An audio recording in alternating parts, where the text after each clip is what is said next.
What is up, everyone? Welcome back to Dapple Productions, hosting Battling Pool 211. My name is Head. I am joined here by Genie, and we are about to go in winners round 3 in this group, the final stage bracket. But first off, how are you, Genie?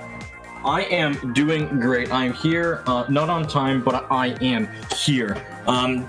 Thank you for Chill and Pat for stalling for us for a bit, but yeah, I'm ready. Am I ready for Flounder Heights spot zones? Probably not. But I mean, I don't know. It's hard. You have to be ready for Flounder zones, because if you're not there top mid and winning the fight top mid off the start, you have like a 90% chance of losing the game. Oh yeah, 100%. It's super difficult to gain ground back into the map when you start losing it. Though I have definitely seen some cases where, it can happen, and there are some flank opportunities that these teams can use to hopefully get some ground back. But we have to see what they are going to do. It's now Rue versus Lemonade, and let's see how they're going to start off this game number 1. Remember, this is a single elimination bracket, so if you lose the set, you are out. So there's a big pressure on these teams, and these are some higher seeded games. And of course, we start off with an amazingly long opening screen, because that's exactly. Oh, it repeats. That's exactly what. Oh, that's can only be sign. a good sign. That's a red flag. That's a red flag. But I still count 8 players on the map somehow, so we are good to go. LaRue in the yellow and Lemonade into the purple. We see 2 machines on Lemonade's side and 2 Splash-O-Matics, one being a normal, being a Neo, a Junior, a ZF shot, a Carbon Deco, and Tetras on LaRue. So this team is bringing very fun weapons. Quickly starting off with that disconnect on the side of LaRue. That's what we're talking about. Big red flags in the beginning. Quickly gonna knock this out. Actually, no, you can do that. I keep forgetting you can do that. You need to play this game more, sir. I do. I do. I'm so used to not having this. No.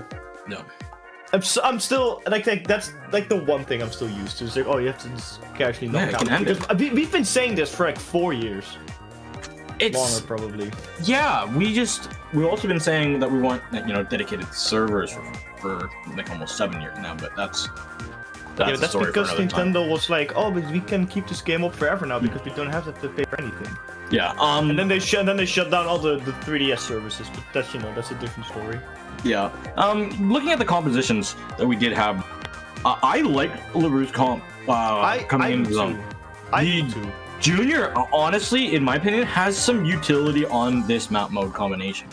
Bubble top mid allows you, Junior, first of all, big ink tank. You usually can run double bomb on that thing, and double slot bomb on Flounder is really good. Fizzy bombs and suction bombs can be a little bit better, but spot bombs being able to roll down the ramp are insane. It's really good, and the big bubble are able to protect you on the high ground.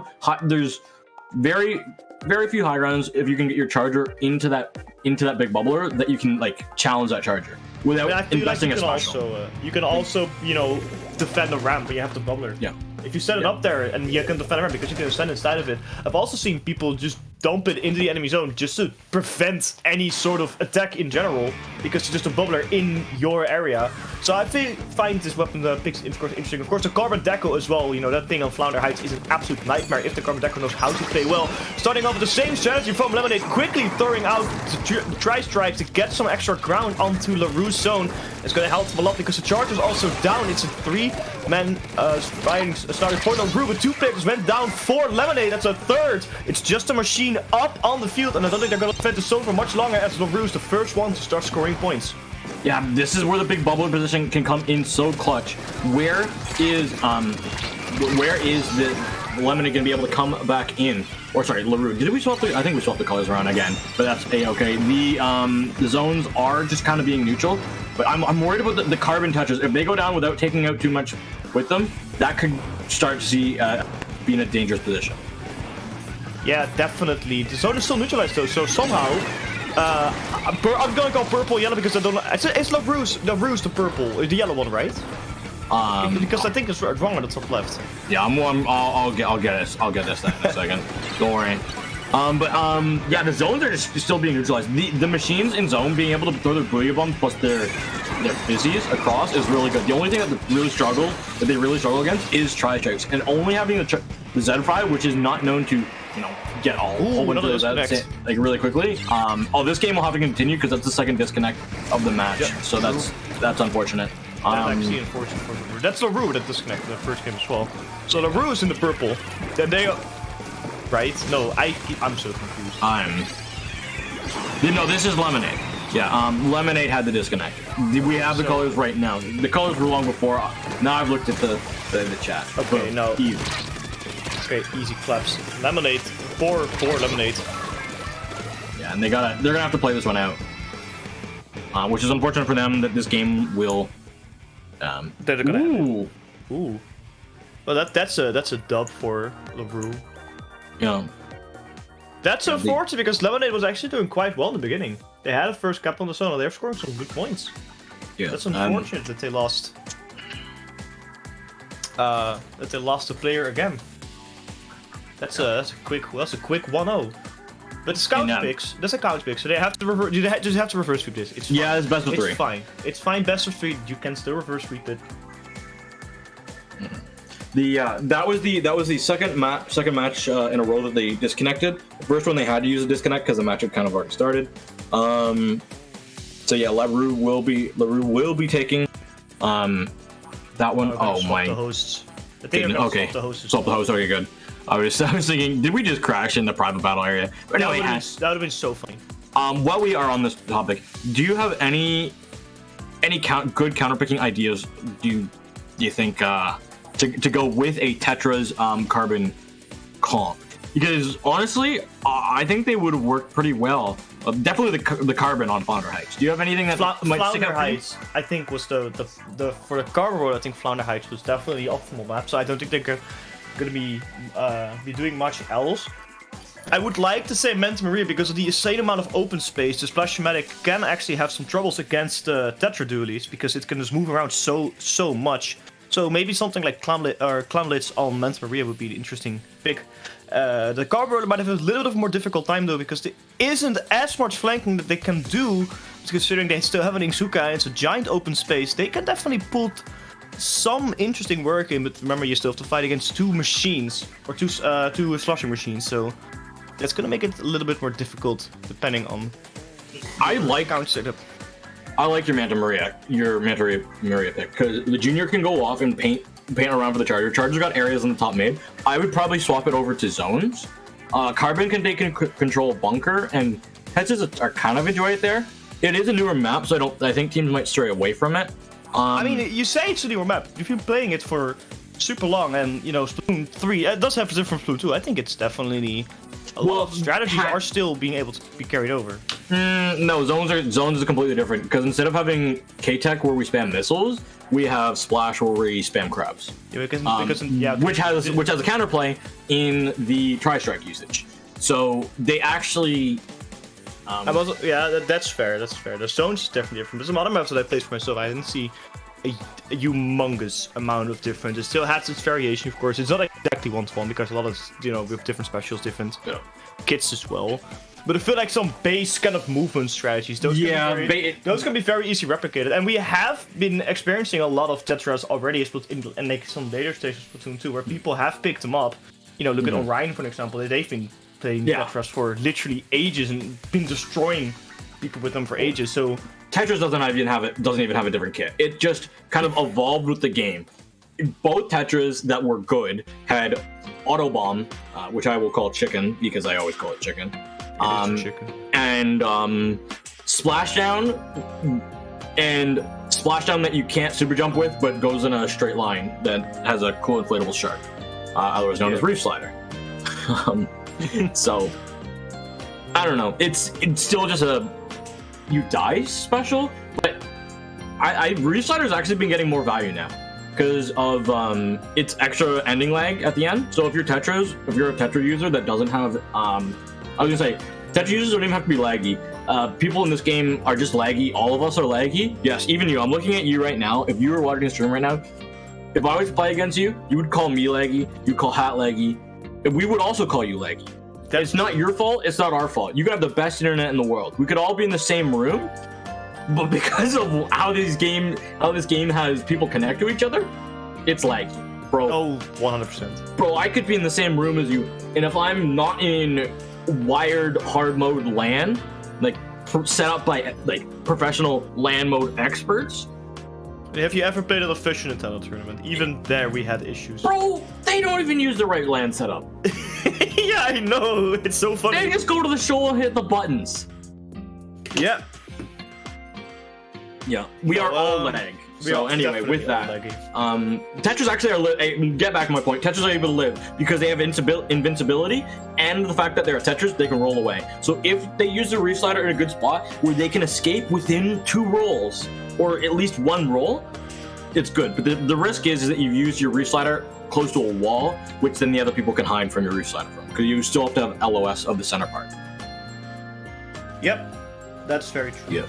So yeah, Wi-Fi shoal is bad. Wi-Fi shoal doesn't it's just a dream. It doesn't. I don't even want to try it. Honestly. I have 2 Switches and 2 copies of Splatoon 3, and I tell you, I have better connection to UHAT right now, and I'm in Canada. Yeah, that is true, and I'm in Holland, so. Yeah. Yeah, it's. I was at a Nintendo thing a little while ago, Comic-Con, which actually I got in contact with Nintendo again after all the years. You know, don't hate on the Nintendo here, Hat, because you still want to get a job from them.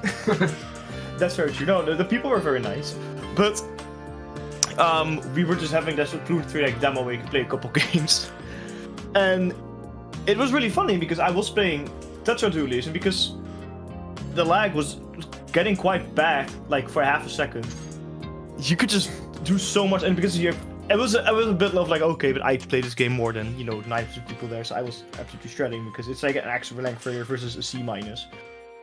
But you see those people just couldn't even hit because they didn't teleport around, and I'm sitting like, this is an official Nintendo stage, and apparently they had it hooked up to like the official like network of the convention, and had the switches like router 30 on that router. Means there was a lot of traffic going through those routers, and I seriously don't understand why they did it. They kind of just did, but it was really funny. But there was some technical staff, and I did ask them, but they said like they wanted to do differently, but they just were a little bit late on the setup, so they kind of had to roll it. It's just stuff like that, which me makes last Splatoon. When my girlfriend actually plays Splatoon, she started playing Splatoon as well. Hey yo. She always complains about people teleporting, and I always just tell her like, listen, it's not a bug, it's a feature. The amount of copium you're intaking, man, is insane. I've got to update the people. The counter pick is in. It's TC Mako. Is the counter pick. I like it for Carbon, and I like it for Junior, and I like it for Zed Prime. I don't know. Tetra's tower control has never been it. It has never ever been it, because you can't. Maybe they're gonna play Tetris though, because it's playing against 2 Splash Medics and 2 machines. Tetra. You gotta play like your A game. Tetra Carbon works, especially if you have a weapon that paints in Junior. But Tetra Carbon and Charger, the Junior's gotta stay alive and paint the entire damn map. I gotta tell you right now. It's a delicate balance of you have to get enough splats that you paint the map, and your Junior has to go insane mode, which I feel like Lemonade, at this point in time, they've gotten this far, that's how they're running it. So, let us see if they can come back. Remember, they lost the first map not due to them losing the map to their opponent. They lost it to Nintendo servers. That is very true. Let's see how they're gonna roll it in now here in the second game of this set. Technically, I want to say the first real game I'm going to play, unless someone disconnects again. Both teams are rolling into the middle scene. E-leader swap instead of the ZF Charger. Very interesting indeed, with extra range on Mako. Mart can help so much. LaRue is the first one to get a pick on Lemonade. It's the Calm Runner that gets splatted. The Tetris gets splatted as well by the machine. Meow is out of that field. That's going to be a huge starting point for LaRue, who are starting to push the tower. But the U with that E-leader, a quick refrag on one of the machines, and now LaRue is kind of being stuck in the middle, with Lemonade is doing a very strong defense here. Yeah, see, this is how Lemonade comp works. If the E-leader gets pressure, or the E-leader is actually being flanked around here, and somebody's gonna have to help them deal with this. Luckily, their team is, but if the Carbon and the Tetras go down, that's okay as long as the Junior and the E-leader are still alive. If the E-leader gets the shot down, it's a-okay, because those jumps are gonna come back in really, really, really darn quick.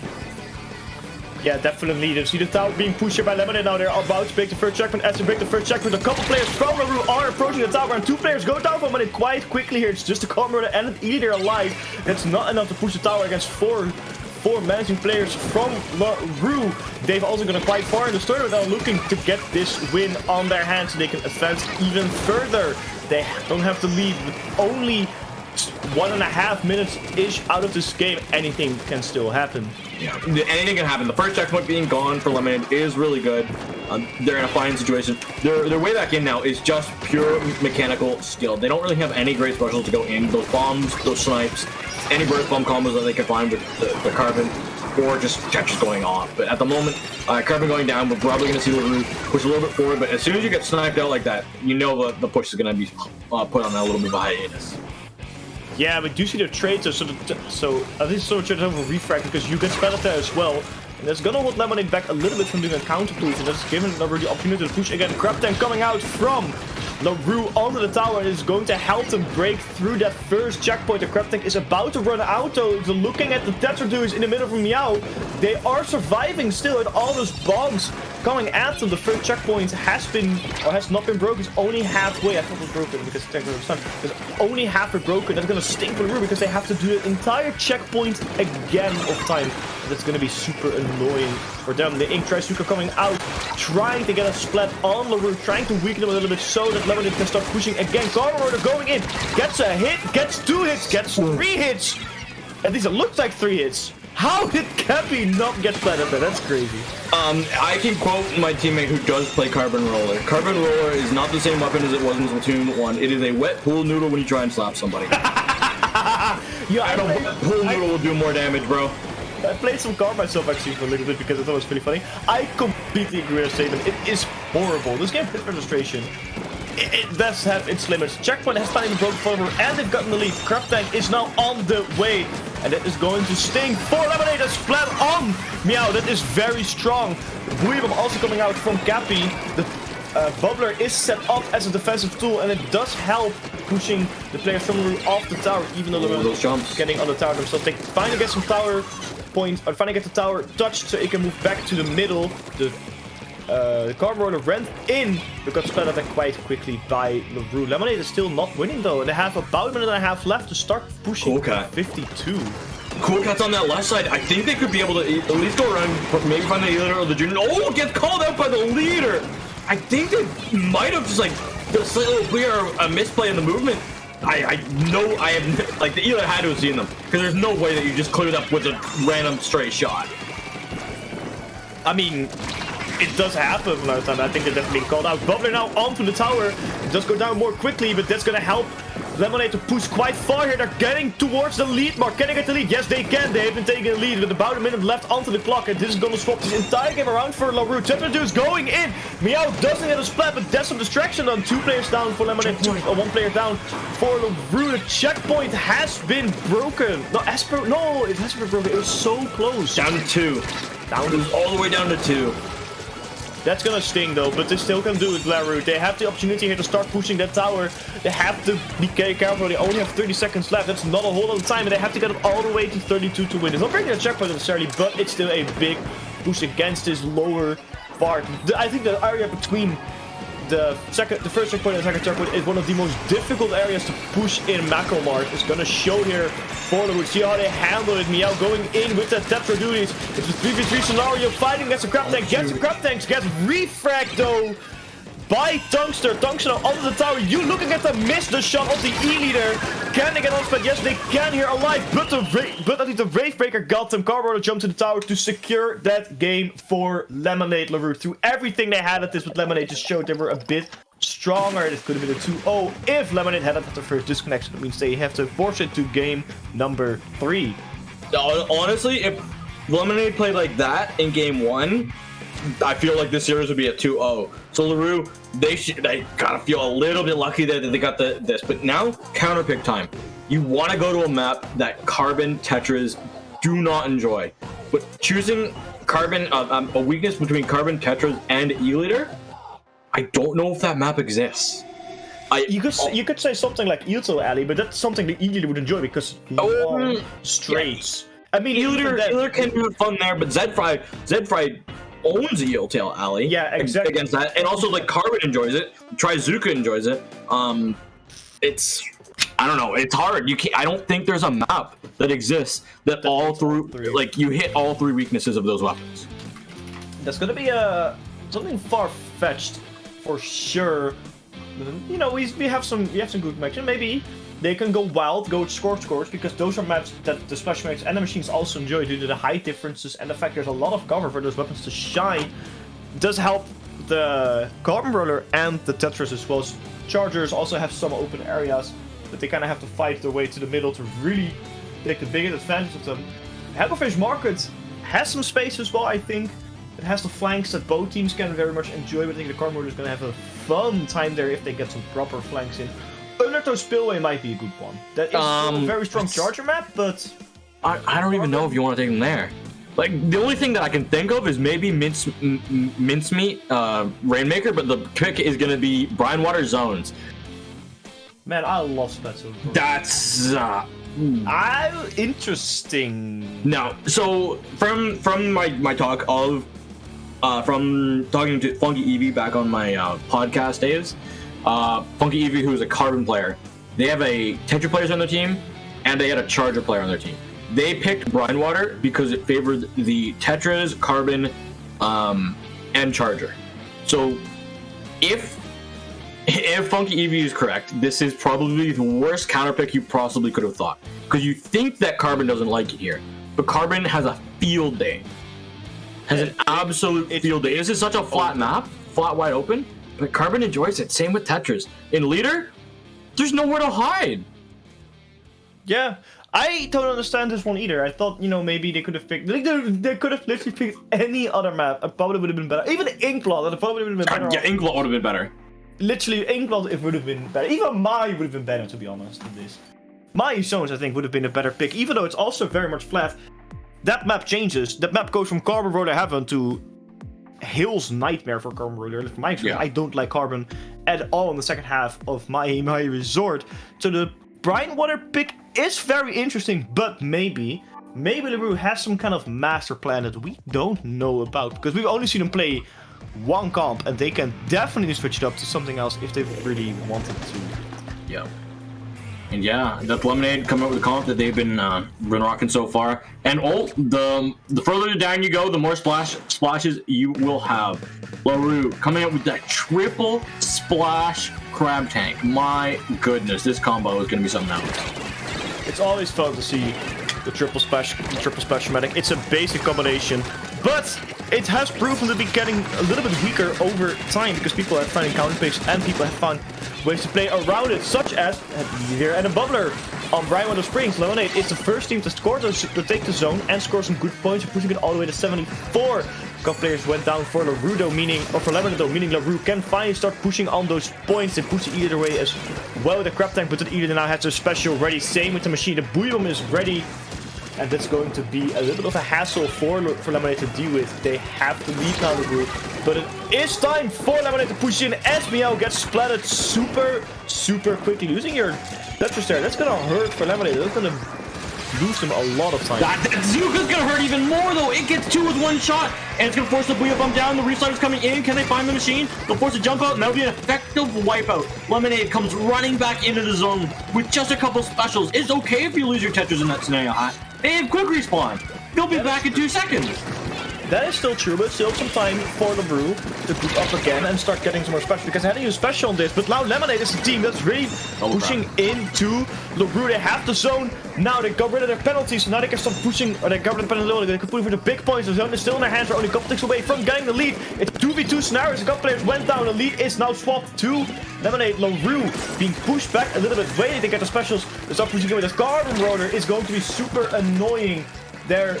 And just sit there, gonna shark there. The 30 mark has been passed, and now LaRue kind of has to hurry up. They use the Booyah Bomb onto the zone, trying to get some paint and to neutralize. But there's a Junior. There's Junior and Tetra. What are you gonna do? What are you gonna do as a team called LaRue? Yeah, you get the Junior down. That's good because that's all the zone paint. The Eelder can't survive that situation. We need LaRue. I know it's not usually a good idea to pop all your crabs at once, But Lemonade's biggest weakness right now is they don't have a Tri-Strike. Tri-Strike is so famous for being able to take out 3 crabs with 1 usage of the special. 1 for each crab. But the E-Liter plus Junior combo, they can't do that. The bombs in the E-Liter can only do so much. They can take out 1 crowd really easily. The machine positioning, able to punish the E-Liter in such a good, phenomenal spot. Wheel Bomb will probably go out to that big bubbler, probably find the Tetris, and they definitely will. This is scary positioning for Lemonade.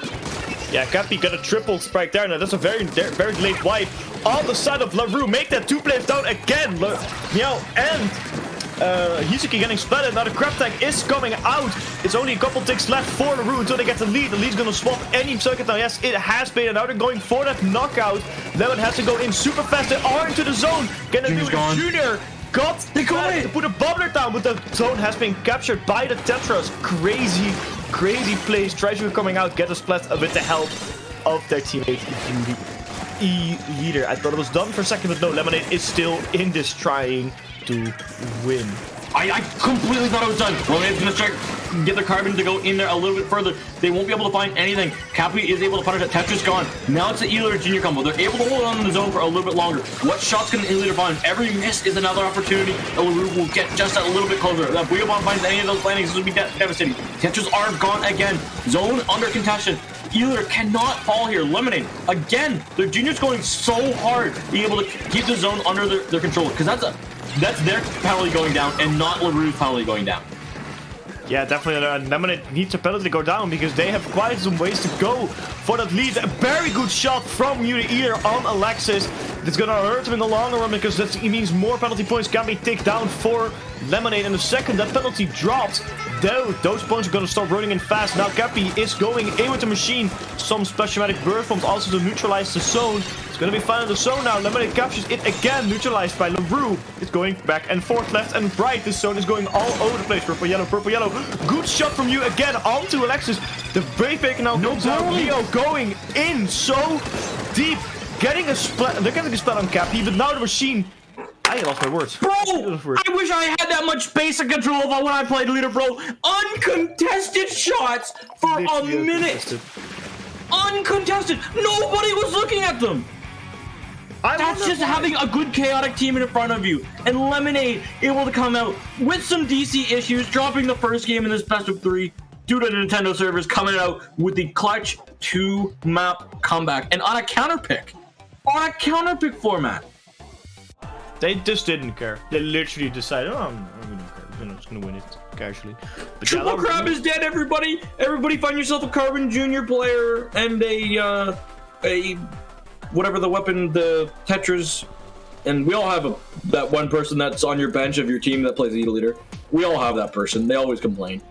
They're always it's like the silent kid in school that plays E-Liter.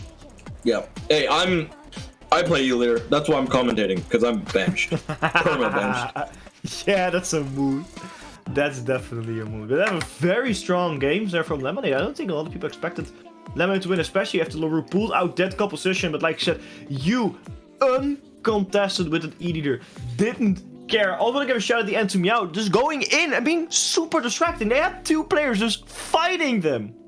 They had 2 players fighting them, and they couldn't splat them. I mean, not be honest, Mew didn't get the kill themselves. But all they did was just go in, distract 2 players, you could get a splat, and then the rest of the teammates can kind of just clean it up. And that's how Lemonade definitely won that game at the end. Yep.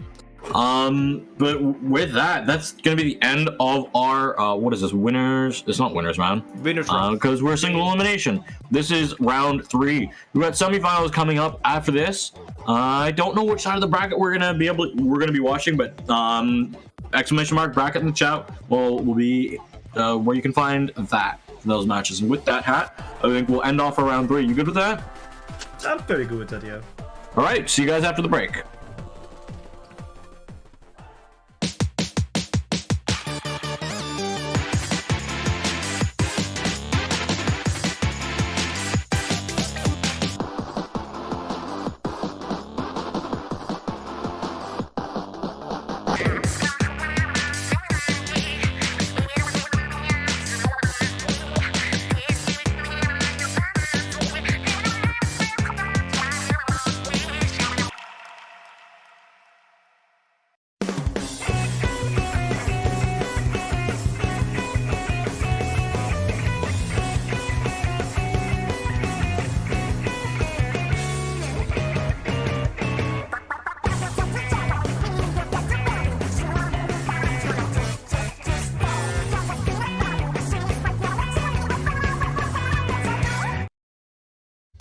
Splatoon Stronghold, a stronghold for competitive Splatoon, providing resources to long-timers and newcomers alike.